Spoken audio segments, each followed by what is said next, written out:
Aralin 11, Estratehiya 3, Himayin natin. Ang estratehiyang himayin natin ay nakabatay sa dulog na story grammar. Ito ay naglalayong linangin ang kakayahan ng mga mag-aaral na maging mapanuri sa kwentong napakinggan o nabasa. Ang himayin natin ay nangangahulugang pag-aaralan o paghahati-hatiin ang isang bagay, tulad ng isang kwento, upang masuri at maintindihan ang mahahalagang bahagi nito. Ang story grammar naman ay isang paraan ng pagsusuri ng isang kwento sa pamamagitan ng paghahati-hati nito sa mga pangunahing bahagi o elemento. Susuriin ng mga mag-aaral ang mahalagang bahagi ng kwento, mahahasa rin ang kanilang kakayahan sa pag-alala ng mga pangyayari. Ang estratehiyang ito ay mahalaga sa paghahanda ng mga mag-aaral sa pagsulat ng mga tekstong pasalaysay o pagbibigay buod sa isang kwento. Sa isang kwentong napakinggan o nabasa mula sa hinimay-himay na pinagsunod-sunod ng mga pangyayari sa kwento. Batayang teoretiko. Ang estratehiyang ito ay nakabatay sa paniniwala nila Short E.G. at Ryan E.B. noong 1984 na ang estratehiyang story grammar ay isang paraan ng paghihimay-himay upang maunawaan ang isang teksto. Ito ay isang mabisang teknik at kapaki-pakinabang sa guro upang matukoy ng mga mag-aaral ang mahahalagang detalye ng kwento sa pamamagitan ng pamatnubay na tanong na nakatuon sa bahagi ng kwento. Tumutulong ito sa mga mag-aaral na mas madaling maintindihan ang isang struktura ng isang kwento sa pamamagitan ng pagtukoy sa mga sumusunod na elemento, tulad ng tauhan o characters. Sino ang mga pangunahing tauhan ng kwento? Kalawa, tagpuan or settings. Saan at kailan naganap ang kwento? Ang katatlo ay problema, problem or conflict. Ano ang problema o suliraning kinakaharap ng mga tauhan? Ang ikaapat naman ay ang solusyon, solution or resolution. Paano nasusolusyonan ang problema? Ang ikalima naman ay ang pangyayari or events. Ano-ano ang mga sunod-sunod na pangyayari ng kwento? Sa pamamagitan ng story grammar, natutulungan ang mga mag-aaral na mas maayos na pag-analisa at magbuod ng mga kwentong nabasa o napakinggan. Paano gamitin ang estratehiya? Una, magpapabasa o magpapakinig or magpapanood ng isang tekstong naratibo tulad ng kwentong bayan, pabula, alamat at iba pa. Magpapabasa ang guro ng isang kwento tulad ng mga example, ang pagong at ang matching. Isa itong pabula. Ang ikalawa naman na estratehiya or paraan para gamitin ang estratehiyang himayin natin. Ang talakayin ng guro ang mahalagang bahagi ng kwento sa pamamagitan ng pagtatanong. Pagkatapos ng pagbasa ng isang alamat or kwentong bayan or pabula, ang guro ay tatanungin ang mga estudyante tungkol sa mahalagang bahagi ng kwento tulad ng sino ang mga tauhan? Ano ang problema ng kwento? Ano ang naging solusyon?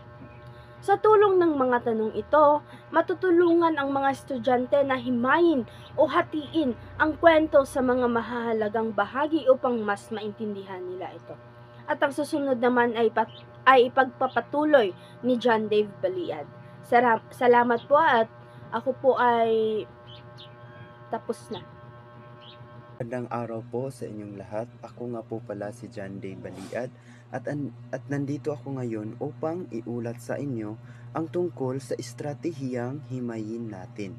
So, since tapos na yung mga kasama ko na ibahagi yung kanilang parte, so dadako na tayo sa paano gagamitin ang estratehiya na himayin natin. Una, magpapabasa, magpapakinig, magpapanood ng isang tekstong naratibo Halimbawa, kwentong bayan, pabula, alamat at iba pa. So sa pamamagitan ng pagpapabasa o ipaparinig o manunood yung mga mag-aaral, ay magkakaroon sila ng ideya tungkol sa teksto o kwento, pabula o alamat na kanilang nabasa, naririnig o napanood base sa ibinahagi ng kanilang guro. Pangalawa, talakayin ng guro ang mahahalagang bahagi ng kwento sa pamamagitan ng pagtatanong. Bilang isang guro, dapat mas pagtuunan mo ng pansin kung ano ba yung mahahalagang bahagi sa kwento o sa teksto na iyong pinabasa or pinapanood. Sa teacher, alam mo yung sentro ng tanong na mas maiintindihan ng mga bata kung ano ba ang gustong ipahiwatig or gustong iparating ng kwento. So, pangatlo, ituon ng guro ang talakayan sa bahagi ng sumusunod. Una, pamagat, tagpuan, kasukdulan, pataas na aksyon, pababang aksyon, problema, resolusyon, at tema. So dapat bilang isang guro, ituon mo kung ano ba yung pamagat ng kwento, ano ba ang tagpuan, saan ba ang tagpuan ng kwento, kasukdulan, so pataas na aksyon, pababang aksyon, problema, ano ba yung problema sa kwento. Yun ang dapat bigyan ng pansin ng isang guro para mas mauunawaan ng mga mag-aaral. At resolusyon or solusyon sa problema. Kung ano ba yung solusyon sa problema ng kwento o tekstong binasa. At ang huli ay yung tema. Ano ba yung lessons na makukuha ng mga mag-aaral base sa kwento o teksto na kanilang napanood, nabasa or napakinggan. So, pang-apat, hatiin ang mga mag-aaral sa 5 pangkat at bigyan ng kagamitang pansulat. So, pagkatapos pinaliwanag ng guro ang kwento o teksto, so magkakaroon ng pangkatang gawain. So, ang guro ay gagawa ng 5 pangkat upang mas mauunawaan ng mga aaral kung ano ba yung ipinapahiwatig or pinahiwatig sa kwento or teksto. So, at saka magbibigay din ang guro ng mga pansulat kung ano ba yung angkop na gagamitin nila sa pangkatang gawain. So, sa panglima, ito na yung mga masasabi natin na mga task na gagawin ng mga mag-aaral.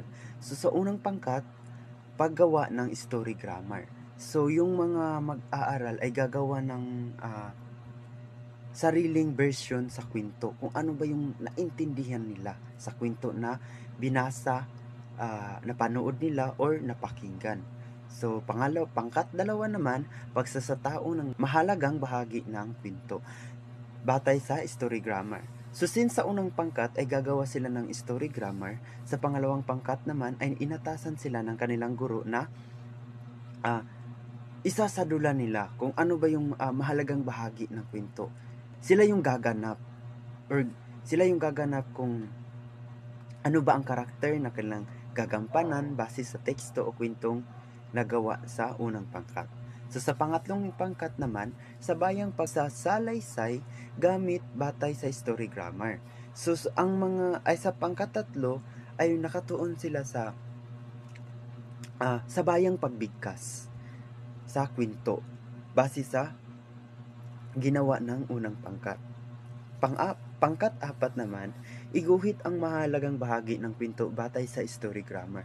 So, sa pang-4 na pangkat naman ay gagawa sila ng imahinasyon kung ano ba yung naiintindihan nila sa teksto at iguguhit nila yun in sequence or kanang in order na pagkakagawa para magkakaroon ng or mas maiintindihan nila kung ano ba yung ipinahiwatig sa kwento sa pamamagitan ng pagguhit kung ano yung naiintindihan nila base sa story grammar na ginawa ng unang pangkat.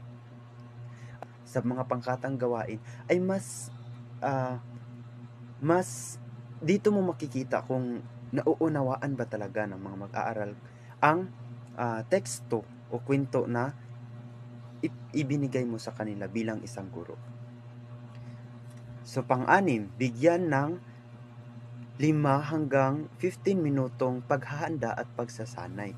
So, dapat bigyan mo sila ng oras para makapag-iisip kung ano ba yung ilalagay nila sa kanilang gawain, kung ano ba yung para mas makabuo sila ng mas malawakang ideya kung ano ba yung ilalagay nila base sa mga nilang gagawin na task.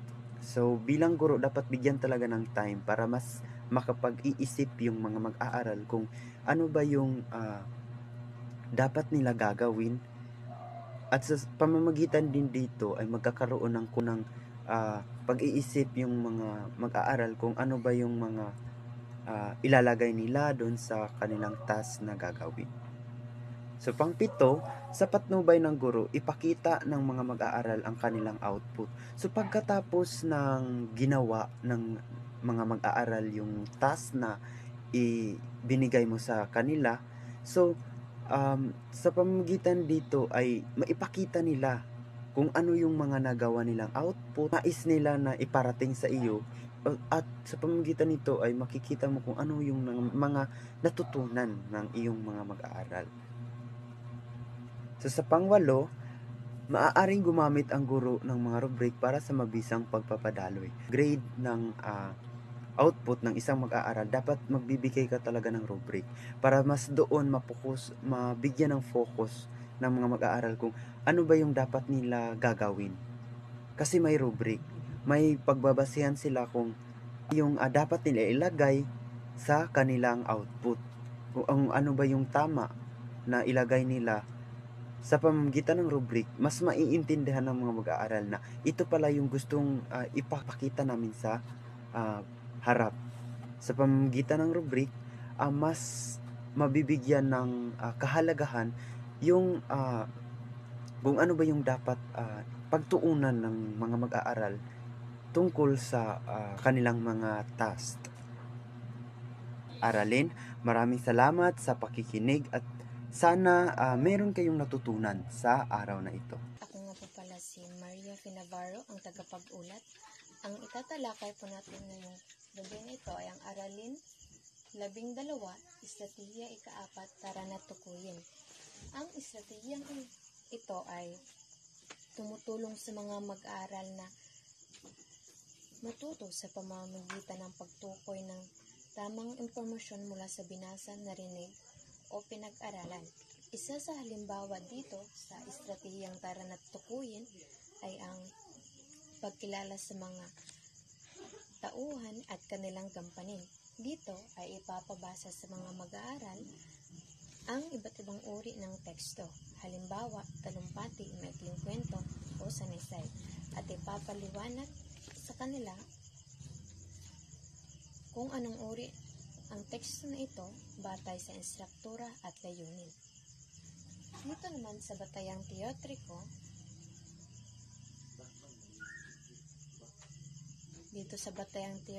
ni Sharon Bowman ay inalalahad dito sa teotriko na ito na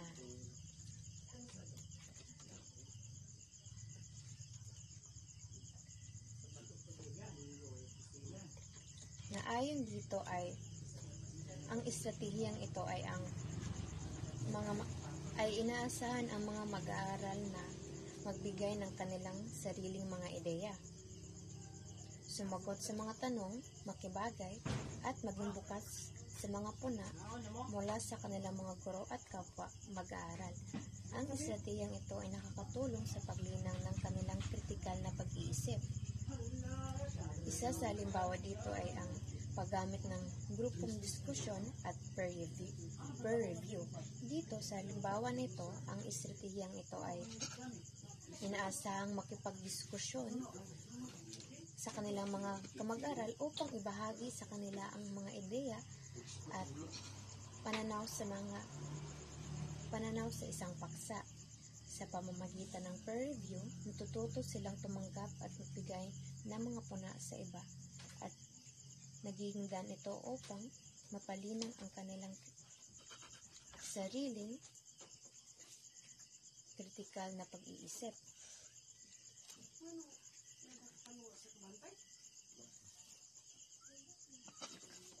Dito naman tayo sa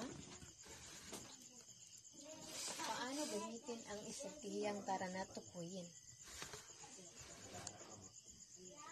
Una, talakayin ang mga pamantayan ng wastong pagsulat ng pangungusap. Dito, bilang isang guro ay kailangan mong talakayin sa kanila kung paano magsulat ng wastong pangungusap. Dapat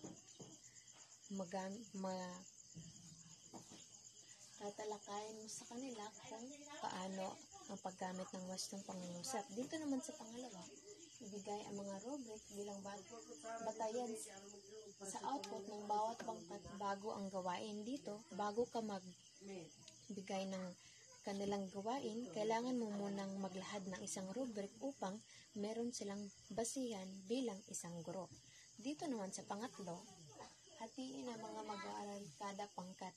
Bago ka magbigay ng isang gawain sa kanila o isang aktibidad, kailangan mo silang hatiin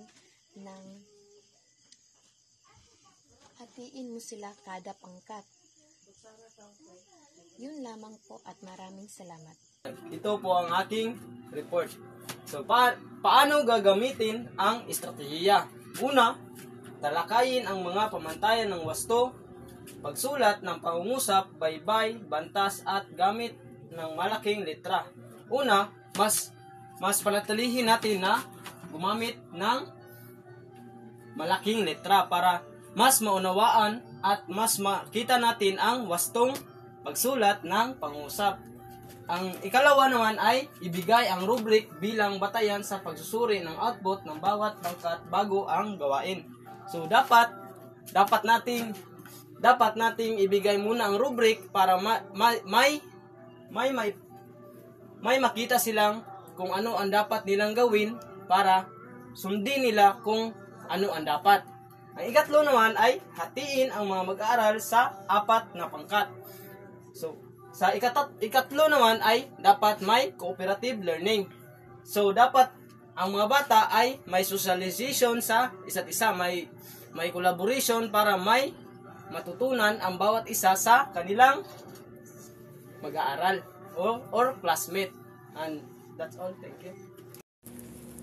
So, ito po ang continuation sa itinalakay ni Sir De La Cruz. Pang-4, bigyan ng iba't ibang gawain ang bawat pangkat o di kaya differentiated activities. So, ang halimbawa ko dito ay may isang section na dapat mong hatiin upang mabigyan ng differentiated activities. Merong magsasadula, magtutula, at may magtatalumpati. 5. Bigyan ng 5 to 15 minuto para sa gawain. So, bilang isang guro, bigyan mo ito ng sapat na oras para makabuo ng mga ideya patungkol sa iyong naitinalakay na paksa. Pang-6, pagkatapos, idikit ang output sa iba't ibang lugar ng silid-aralan. So, ang halimbawa ko naman nito ay kumuha ka ng ideya, insight about kung bakit natin pag-aralan ang Pilipino. Pwede gumawa ng poster making upang may paayag ang ilang damdamin tungkol sa itinalakay na paksa. Pagkatapos na nagawain, pwede natin idikit sa iba't ibang lugar sa silid-aralan. No?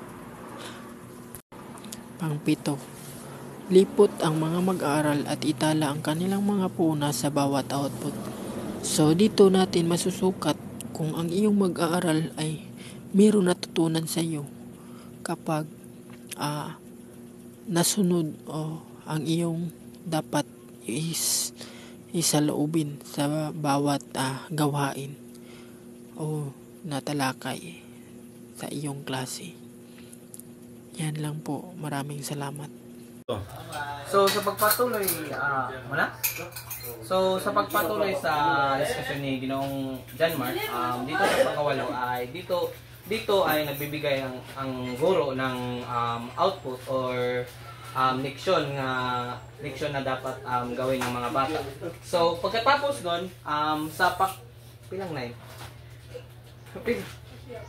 So pagkatapos nun, ang pangsyam ay dito na pagtapos ng gawain ng mga output ng mga bata ay dito na ilalahad sa guro